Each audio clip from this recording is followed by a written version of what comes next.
I never thought I'd be fired right after completing one of the toughest assignments of my career. But that morning, I walked into the office with a cup of coffee and walked out holding a still warm termination letter. It all happened so fast I could barely breathe. I didn't cry, I didn't get angry, but every word he said is still etched in my mind, like a blade carved into stone. Thanks for everything, Granny. I'm Scarlett Dawson, 59 years old, and I served as a project coordinator at Ironwood and Company in Denver, Colorado for 8 years. My life revolved around technical drawings, 100-page building permit applications, and endless phone calls with the city's planning department. I'm not great at taking selfies, I don't follow TikTok trends, and I certainly don't have tens of thousands of Instagram followers. But I've always known exactly how to get a project through the city's brutal approval system. And that used to be the reason they needed me. 4 months ago, the CEO, Gavin Reed, called me into his office with a critical assignment. Train the new intern, Emily Carter, 25 years old, fresh out of college, full of energy and clueless about building permit processes, though she was great at making cute infographics on Canva. I didn't object. I believe in passing down knowledge, and I was young once too. I taught Emily everything, from reading zoning maps to timing submissions to avoid delays. I showed her how to spot a city clerk who's had a long day, how to adjust her tone to be more persuasive, and why you should never submit documents late on a Friday if you want them reviewed on time. I gave her templates for every form, diagram, and proposal letter, resources that took me years to develop and refine. That morning, I brought Emily's completed training certificate up to Gavin's office. It was still in my hands when he opened with, "Scarlett, due to budget cuts, your position has been eliminated." His voice was so casual I thought I misheard. "I just finished training Emily. She hasn't submitted a single file on her own," I said, keeping my tone steady even though something was boiling inside me. "She's ready. Your network helped a lot, I'll admit," Gavin said as he adjusted his expensive shirt collar. "You've done a great job as a mentor." Then he leaned back in his chair, arms crossed. "But now the company needs a new direction, a younger, more dynamic outlook. You understand, right? Scarlett, we can't keep holding on to outdated faces." "Outdated?" I repeated, tilting my head slightly. Gavin shrugged. "You know, we value experience, but clients today want to see youth. You've done well, but it's time to move on. Thanks for everything, Granny." I stood up. Didn't say another word. I didn't throw my coffee at his face, though 100 scenarios flashed through my mind. I just gripped the training certificate tighter, feeling like I was holding a ticket ripped in half. The hallway felt unusually long as I walked out. Emily was standing at the front desk, pretending to look surprised, but the sparkle in her eyes betrayed her excitement. She knew, probably had for a while. I had no place at Ironwood anymore. But what they didn't know was that I hadn't just taught Emily how to submit forms. I'd kept a few important cards for myself. And they'd soon realize that pushing me out the door didn't mean removing me from the game. I took the elevator down, still clutching the certificate like it was the last fragment of loyalty. Emily stood there, leaning on the reception counter, red lips and phone in hand.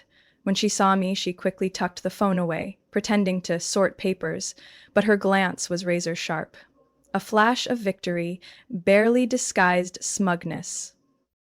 I said nothing. Didn't need to. My silence rattled her more than any words. I turned, walking out of the building like someone clocking out, not someone just thrown out. But only when I shut my car door did I let the anger rise, not because I lost my job, but because of the disrespect. Replaced by a girl good at taking selfies and writing captions, sweeter than artificial syrup. Emily Carter. 25 years old, graduated with a decent GPA in construction management from a state university, zero field experience, never submitted a single permit without my corrections. Yet she was chosen over me. A woman with over 30 years in the industry, who had managed multi-million-dollar projects and saved Ironwood from its biggest permit crisis just last year. I remembered all the times I saw her having long lunches alone with Gavin, the late-night Slack messages she tried to delete, the look of subtle doubt every time I explained something complex. I thought it was inexperience. Now I saw it was calculation. I opened my laptop in the car and pulled up last week's internal email. One line resurfaced in my memory. Starting next week, Scarlett will fully transition Civic Plaza file responsibilities to Emily Carter. I'd been surprised then, since I was still the primary coordinator. Gavin had said it was just to let Emily practice. A practice worth $42 million. I leaned back in my seat and took a deep breath. They had planned it all along. I was the last step in a neatly packaged dismissal, disguised with compliments and fake professionalism. That evening, I checked Emily's LinkedIn. Updated headline: Regulatory Lead Civic Plaza Project, Ironwood and Company. Less than 12 hours after my termination, I scrolled down. A photo of her at her desk with the caption, "So proud to lead this exciting project with Ironwood's trust behind me." Another one, shaking hands with Gavin, right outside my old office, clearly taken by someone else. She had everything prepared. I remembered a former colleague once said, "Don't teach someone too well if they have ambition but no ethics. They'll use your knowledge to bury you." I didn't listen.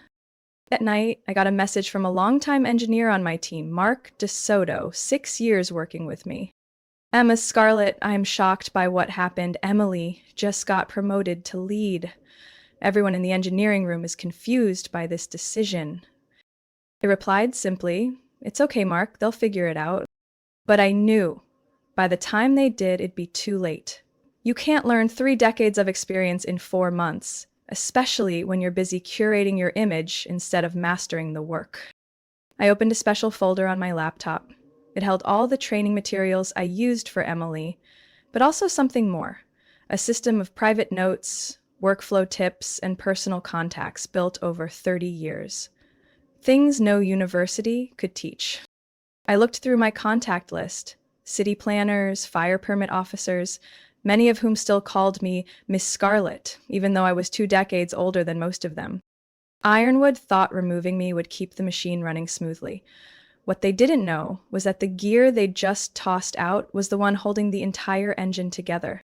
I closed the laptop, placed my hands on the wheel, and felt no more rage, just a strange calm. They'd chosen the next generation to replace me. Fine. But I wouldn't stay silent while a child walked into a battlefield thinking it was a fashion show. That evening, when the city's noise had quieted down, I sat in my small kitchen with my old but reliable laptop in front of me. On the table was a cup of chamomile tea still releasing gentle warmth, and inside me was a smoldering fire that would not die out. The fire of awakening. I opened a folder titled SRC Confidential. No one at Ironwood knew that besides being a project coordinator, I was also the founder and operator of an independent consulting firm, Scarlett Regulatory Consulting, LLC, or SRC for short. I had established it 6 years earlier, right after noticing the instability in the industry and how companies often underestimated the legal role in the construction process. At first, SRC was merely a backup plan, a layer of professional insurance. But then it grew, not big, not flashy, but quietly and steadily. I built an official relationship with the Denver City Planning Department through a pilot initiative to improve the approval speed of permits for large-scale construction projects. I was the bridge, the intermediary reviewer to ensure everything followed procedure quickly, accurately, and without error. When Gavin hired me at Ironwood, the contract between SRC and the city was the key factor. They needed someone with deep connections inside the municipal system, someone who understood every nuance of local regulations and who the actual gatekeepers were in each department. I became that person, both as an employee of Ironwood and as the director of a trusted consulting entity. What Emily and Gavin did not understand was this: every critical permit for the Civic Plaza project, valued at $38 million, had been submitted under SRC's name. And more importantly, not a single document could be approved without my encrypted digital signature. Or more precisely, my company's. I logged into the city's internal portal. The Phase 3 permit request for Civic Plaza was still listed as awaiting confirmation from SRC. I clicked on the authorization section. section where answering all of the forms said Sin Scarlett Dawson. Not Emily, not Gavin, not Ironwood. I gave a quiet laugh.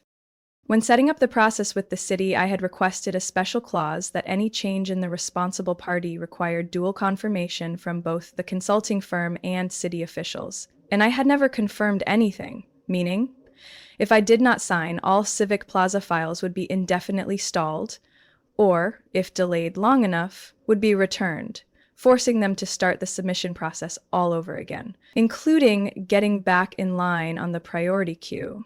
For a major project like that, any delay could scare off investors. I picked up the phone and called Walter Briggs, the project manager in the permitting department, the same man I had helped out of a paperwork scandal 3 years ago. Got it? I heard his voice filled with surprise, but also warmth. Hi, Walter. I just wanted to confirm that Civic Plaza still requires SRC's signature to move forward with approval, correct? That's right. I just saw their submission from yesterday. But there's no confirmation from you. They said there was a change in representation. I haven't approved anything yet. I straightened up in my chair. Good. Don't approve anyone else just yet. There are a few things I need to clarify before handing over that authority. Sorry, Walter hesitated for a moment. I see. Is something wrong? They fired me this morning. A 3-second silence followed. They what? Exactly. Then they think I'll just sit back and let them continue using my work without paying a single cent. Walter's voice hardened. I don't know what they're thinking, but the law is the law. Without you, that project isn't going anywhere. I thanked him and hung up. The laptop's light cast a pale blue glow on my face. I reopened all the project files. Zoning maps, water supply and drainage plans, environmental impact assessment reports, all bearing SRC's official seal. I knew I held something they couldn't retrieve. Not out of spite, but because I had acted within the law and they had forgotten that respecting experience is never outdated. When I shut down the computer, night had fully fallen outside, yet within me was a strange clarity. They thought I was a washed-up old lady? Fine. But I would show them. Without me, the work they deemed easy would become a true nightmare. I didn't sleep much that night. Not out of regret, but because I was contemplating the right way to play this hand. In theory, I could have just signed off on the remaining Civic Plaza files as a final professional gesture. But why should I? After being unceremoniously kicked out, after being labeled a dated old lady. The next morning, I called attorney Vivian Keller, a longtime friend and expert in labor law and commercial contracts. She's the kind of woman no one should foolishly cross, a mind as sharp as a scalpel, and never one to back down from power plays. I arranged to meet her at a cafe near City Hall precisely at 9 o'clock in the morning. When I arrived, Vivian was already seated, busy on her iPad. She looked up, pulled out a chair for me, and said, bluntly, I've heard the news. Gavin Reed is a fool. I gave a faint smile. The issue is, he thought firing me was the end of it, but he doesn't realize I'm the final key preventing the Civic Plaza project from freezing. I assume you haven't signed any permits since being let go. Not yet, and I won't sign unless there's a clear condition. I want them to pay me $75,000, equivalent to 9 months of my salary, along with the official title of Project Compliance Specialist recorded in the files. Vivian raised an intrigued eyebrow. Fair enough. You hold a power they can't buy from anyone else. I'll draft an official document. We sat for another half hour, detailing each clause. Vivian typed up a sharp and robust draft, leaving no loopholes. By 11 o'clock in the morning, the official email from her law office was sent to Gavin's inbox, carbon copied to the entire Ironwood & Co. board. Subject: Consulting Service Negotiation Request, Civic Plaza Project. The email content summarized. All approval documents related to Civic Plaza are being processed through SRC, my company. Only when a new agreement is signed, including a consulting fee of $75,000 and official recognition of my role, will the permitting process continue. If Ironwood refuses, the entire file will be stalled and must be resubmitted through the standard process, taking at least 3 to 5 months. I reread Vivian's email, feeling as if a heavy stone had been lifted. I wasn't seeking revenge, I was merely assigning the correct value to what I had done and would continue to do if they still wanted the project to progress. Within 40 minutes of the email being sent, I received the first call from Ironwood. Not from Gavin, but from their legal assistant. I declined to answer. By early afternoon, Gavin finally left a voicemail. Scarlett, perhaps there's been a misunderstanding. I didn't think you'd choose to harm a project you're passionate about. Please call me back. We can negotiate. I didn't respond. I wanted them to feel the exact pressure I once endured when facing a slammed meeting room door, when realizing my value had been exchanged for a younger face. That evening, Vivian called back. They want to negotiate but haven't accepted all the conditions. They're offering $25,000 and to mention your name in the internal acknowledgments of the technical document. I laughed, cold as steel. They're like, no, we say it over and over again. Tell them I don't sign for a thank you. I sign for the value of labor. The next morning, I received an email from the city's technical department. Dear Ms. Dawson, we need to reconfirm the approval deadline for the Civic Plaza file, currently awaiting confirmation from SRC. The project will automatically forfeit priority processing if there's no response within 5 working days. I replied with a single line, awaiting service contract negotiation. No action until completion. I knew they would be flustered, I knew they would scramble, and I knew they would come back pleading, but the only thing I wasn't sure of was how soon they would bow their heads. 3 days after Vivian sent the negotiation letter, my phone rang as I was watering the young tomato plants in my backyard. An unfamiliar number from area code 303 appeared on the screen. I nearly ignored it. I had received enough calls from Ironwood. But something made me pause. Scarlett Dawson speaking. The voice on the other end was clear, deep, and composed. Hello, Ms. Dawson. I'm Logan Whitmore, executive assistant to Mr. Jordan Maxwell, the principal investor for the Civic Plaza project. He wishes to meet with you in person tomorrow morning at 9 o'clock at the central office of Maxwell Holdings, 18th floor of the Keystone Tower. He said you'll understand why he's reaching out. I didn't answer immediately. Logan waited patiently. I'll be there, I replied, my voice cold as metal. I knew who Jordan Maxwell was. His name adorned every sign related to high-end real estate in Denver. Maxwell Residences, Maxwell Convention Center, Maxwell Green. A man who never liked delays, let alone tolerated poor management.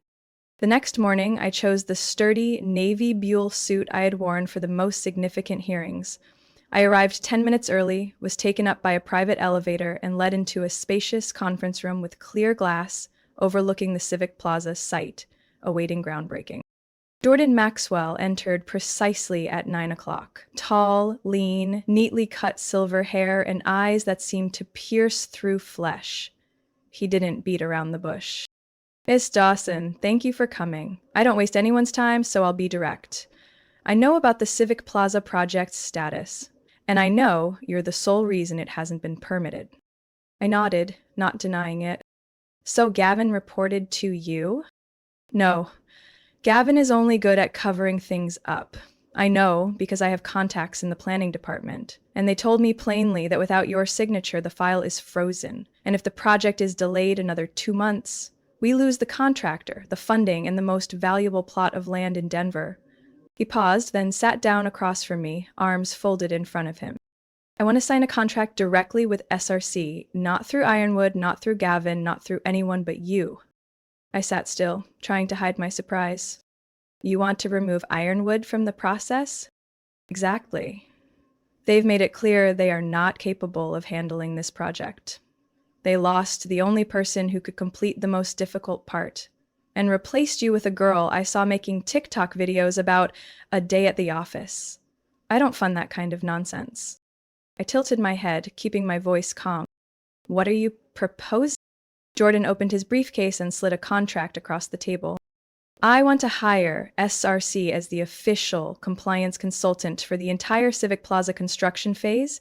The fee is what you proposed to Ironwood, $75,000, plus performance bonuses if we meet schedule targets. Additionally, you will have authority over choosing the next architectural firm if I decide to terminate the contract with Ironwood. I flipped through a few pages. The terms were airtight. The language was clear. Not a single loophole. This was a real contract, not the email games Gavin used to play. I need my lawyer to review it, I said. Ready? Of course. I'll wait for your signature through the end of the week. If you agree, you can sign it Friday morning at my office. I stood up and shook his hand. I'll be in touch. That afternoon, I sat with Vivian at her house. We read through every line of the contract. When we reached the clause stating, Ursi will be the exclusive legal compliance consultant for all Maxwell Holdings development projects in the state of Colorado for 24 months, Vivian looked up at me. Scarlett, this isn't just a hit back at Ironwood. This is a career turning point. They're handing you the kind of power most people work a lifetime for and still never reach. I knew. I could feel it. The next day, Gavin called. I didn't answer. Emily sent a text. Scarlett, I know you're angry, but please, don't do this. I'll make sure your name is mentioned in the acknowledgement section. I read the message, then quietly deleted it. They still didn't understand that I didn't need a thank you. I needed recognition, and now I had it. From someone with the money, the power, and no tolerance for incompetence. Friday morning, I signed the contract with Maxwell Holdings. One firm stroke of the pen ended 7 years of service at Ironwood and marked the beginning of a new chapter for Scarlett Regulatory Consulting. 2 hours later, a press release from Jackson Maxwell circulated throughout Denver. Maxwell Holdings has officially terminated its contract with Ironwood and Company for the Civic Plaza project due to serious violations in the legal approval process. The project will continue under the leadership of Scarlett Regulatory Consulting, the firm instrumental in establishing the streamlined permit procedures for this district. I read the release 3 times, and each time Jackson's sharp, unapologetic tone came through. No fluff, no diplomacy, not a hint of regret. Less than 2 hours later, my phone rang nonstop. Former colleagues, business reporters, and representatives from other real estate developers across the city. Some asked for details, some scheduled consultations, but the most notable call came from Jared Cho, project director at Arrow Point Developments, one of Ironwood's former major clients. Scarlett, I heard you're taking over Civic Plaza, is that true? His voice was calm and serious. That's right. SRC is now the official legal compliance consultant. So Jackson really cut ties with Ironwood? Eamon doesn't bluff, Jared, and neither do I. On the other end of the line, Jared exhaled audibly. I'm seriously considering pulling the Blue Elm project out of Ironwood. If you're available, I'd like to discuss transferring the files. I closed my eyes for a moment. Blue Elm was a high-end residential development on the city's west side, worth over $22 million, a big name. A strategic move. If they walked away from Ironwood, it would be like stamping Gavin's obituary. That afternoon, I went to Maxwell's office to attend the relaunch meeting for Civic Plaza with the new project team. Ironwood's name had been removed from every planning board. Replacing it was Hartman and Keller Architects, Ironwood's longtime rival. Jackson walked into the meeting a few minutes late, holding a fresh folder. He dropped it on the table with just enough force to draw attention. This is the official termination document for Ironwood. It has been sent to their attorney and copied to the entire board. I am not waiting for a response. No one said a word. I smiled inwardly. Jackson did not need weapons. He just needed paperwork and the right person to sign it. 2 days later, the Denver Tribune ran a headline on the business page. Neheim Loam was to receive public praise, while Alan Dubuc, the much alumnied friend, is heartbroken to learn that Palazzo returns as lead legal advisor. The article featured a photo of me signing documents at the Department of Planning, followed by a scathing analysis of Ironwood's decline after losing its key personnel. That evening, Vivian called from the law office. You should know. This morning, Ironwood lost another contract, the Garrison Point project with Whitestone Group. They did not give a reason, but everyone understands. The domino effect has begun. I said nothing. Inside, I knew this was far from over. A new message popped up on my phone from an unlisted number. It was brief. Scarlett, I truly didn't expect things to come to this. I was wrong not to defend you. Gavin. I read it and didn't reply. No need. Regret spoken too late can't fix anything. He had chosen to side with those who thought I was just an outdated shadow, easily replaced. On Monday morning, I received a call from the City Administrative Management Office. They invited me to speak at a seminar on construction permit reform, alongside representatives from Maxwell and Hartman. That day, as I walked out of SRC's office, I felt something I hadn't felt in a long time. Agency. No more waiting for approval, no more lowering myself for validation. I was rewriting my story, word by word, line by line, with the pen I now held in my own hand. 3 weeks after signing the contract with Maxwell Holdings, I got a short call from Jackson Maxwell. Scarlett, I want you to be the official legal advisor for the entire Warren Development Initiative in Colorado. That includes Civic Plaza, Southgate Complex, and 2 new relocation zones. I paused, hand resting on the keyboard. You mean I lead the entire compliance division for all projects? Exactly. SRC will be the sole authorized party working with the city on our behalf. I want to eliminate any risk tied to incompetence or political favoritism. You have the credibility to ensure that. I agreed on the spot, without hesitation. It was a leap I had never dreamed of, and I knew I was ready. Over the following week, I began rebuilding the company from a one-woman consulting firm into a professional, strategic, and value-driven organization. The first person I called was Nancy Hale, a 54-year-old construction engineer who had worked at Stonebridge Infrastructure before being laid off during a so-called youth-focused restructuring. She had once been called slow, despite being the only one on her team who could process neighborhood-level structural blueprints without errors. Nancy, I need a site supervisor who understands both theory and field work. Want to work at SRC? Will I have authority? No pressure to train some newbie just because they know how to use social media. Exactly. And you'll be paid what your experience is worth. Nancy was silent for 2 seconds, then laughed with emotion. You're the first person who's asked me that in 3 years. I'll be there Monday. Next was Karen Wu, 57, former head of legal documentation at East Point Design. Replaced by a dynamic young master's graduate, Karen had spent the last year in silence, with no one even calling her resume back. When I handed her the contract to become SRC's internal compliance manager, she cried in the parking lot. I hired 2 more women, Linda Chavez, 60, formerly a state environmental engineer, and Teresa Cole, 52, a former building permit officer fired for poor teamwork, which really meant she refused to file fraudulent paperwork to meet deadlines. Within 2 months, SRC transformed from a little-known name into the most trusted partner for developers across the state. Those who once called me a relic of the past were now lining up to request meetings. But I didn't stop there. I launched a special internship program called Re-Entry, Restarting Life Midway, for people over 40 looking to transition into construction management and regulatory planning. No fancy degrees required, no flashy resumes, just a passion to learn and the courage to begin again. In the first cohort were Tamika Brown, 47, a former office assistant fired after a company merger, and Peter Huang, 50, a former truck driver chasing his dream of becoming a technician. They learned every form, every process, every step in the permit system.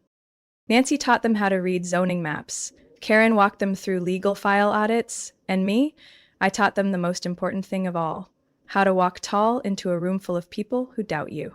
The media began to take notice. Denver Business Weekly ran a full-length feature on SRC titled, "From Fired Granny to Compliance Queenpin, How Scarlett Dawson Flipped the Construction Industry Upside Down." The article quoted Jackson Maxwell. Scarlett understands that experience can't be replaced by likes on social media, and I invest in results, not appearances. For my conference, I printed the article, framed it, and hung it in the center of SRC's conference room. Below it, I pinned my old termination notice from Ironwood as a reminder that every ending is just a doorway to a new beginning if you have the courage not to kneel. One Friday afternoon, I stood on the third floor balcony of our new office, watching the interns engage in lively discussions with senior staff. I couldn't hear what they were saying, but I could clearly see the confident smiles on each of their faces. I knew I had done the right thing, not just by saving my own career, but because I had turned SRC into a place where underestimated people could rise and rebuild without needing anyone's permission. The following April, exactly 1 year after I had been pushed out of Ironwood like an old rag, I stepped onto the stage at the Rocky Mountain Urban Development Conference, to thunderous applause. Behind me on the giant screen, bold letters read, Scarlett Dawson, the Permit Whisperer. I had been invited as the keynote speaker, not only because of what I had accomplished with Civic Plaza, but because of what I was building with SRC, a legal consulting model that also retrained midlife professionals who had been discarded. I didn't need to say much. The results spoke for themselves. In my speech, I didn't mention Ironwood. I didn't mention Jenna. I didn't need to. Everyone already knew the story, and everyone had seen the outcome. SRC had become synonymous with precision, integrity, and efficiency. The media exploded. The Denver Chronicle headlined, "The woman once called outdated is now reshaping the entire Western urban development sector." Cityscope dedicated an entire feature to analyzing the Scarlett Dawson phenomenon. A 61-year-old woman, fired for her age, returned to the market and dominated a space long controlled by major firms. In less than 1 year, she signed with more than 8 developers, retrained 25 career changers, and helped the city save millions of dollars through streamlined permitting. I was called the Permit Whisperer for my ability to turn the messiest applications into smooth processes. But really, all I did was listen to the law, to the people doing the real work, and to myself. Meanwhile, in another corner of Denver, Ironwood and Company began to feel the full consequences. Gavin couldn't retain investors. After Maxwell pulled out of the entire project chain, both AeroPoint and Whitestone also canceled their contracts. 2 of their senior staff resigned and joined SRC as contractors. The East Bend Office Park project stalled due to the lack of anyone capable of navigating the paperwork through the planning department. I didn't keep track of their collapse, but the news kept finding its way to me, as if fate itself was settling a score I never asked to be paid. One afternoon, while reviewing a new zoning map, I received an email from an unfamiliar address. Subject: a late apology. Sender: Fields. Message: call it. Left Ironwood last week. I know I stayed silent when you needed me, and I won't make excuses. I didn't know they would do that to you. I thought I could handle the new role, but I misjudged everything. Working in this field isn't about understanding tech or writing good captions for Instagram. It's about understanding people, the process, and owning every decision. I just wanted to say, I learned that by watching you stand your ground. Congratulations, Scarlett. Jenna. I read it again and again. No anger, no bitterness, just a sigh. I knew Jenna would have to learn that lesson sooner or later. She wasn't a bad person, just someone moving too fast in a world obsessed with youth. 3 months later, Ironwood closed its Denver branch. Gavin resigned, citing health reasons. No one mentioned him again. As for me, I kept going. I opened a small SRC branch in Colorado Springs and placed Nancy in charge. The re-entry internship program entered its 2nd year with more than 40 applicants, most of them women and men over the age of 45. I was frequently invited to consult on city-level administrative reform initiatives. One time, a young official looked at me and said, "You changed how we see the construction industry." I smiled back and replied, as someone who refused to be benched while I still had good cards to play. One Saturday morning, I sat in my backyard, where the once sparse tomato beds had become a garden heavy with fruit. Pandering, my daughter came to visit, holding the latest issue of Urban Review Weekly. On the cover was a photo of me signing a new contract at City Hall, under the headline, Scarlett Dawson, from Forgotten to Icon. Catherine looked at me with pride in her eyes. "Mom, You used to think you'd end your career in silence. Now the whole city is talking about you. I didn't say a word. I just rested my hand on the stack of files I had to review for the coming week. I know this journey is far from over, but what matters is this: no one else is writing it for me anymore. It belongs to me, Scarlett Dawson, 61 years old, and there's still so much ahead. The story of Scarlett Dawson is living proof that age is never a limit to capability or reinvention. Unjustly fired, she didn't fall. She turned that blow into fuel and rebuilt her career from the very experience that had been dismissed. In a world obsessed with appearances and youth, Scarlett proved that grit, knowledge, and resolve can build an entirely new empire. She didn't just reclaim her own dignity, she paved the way for others once cast aside to rise again and shine. What do you think about Scarlett's journey? Did she make the right choice in standing up to reclaim her rightful place? Share your thoughts below, and don't forget to follow the channel for more powerful stories about family and life.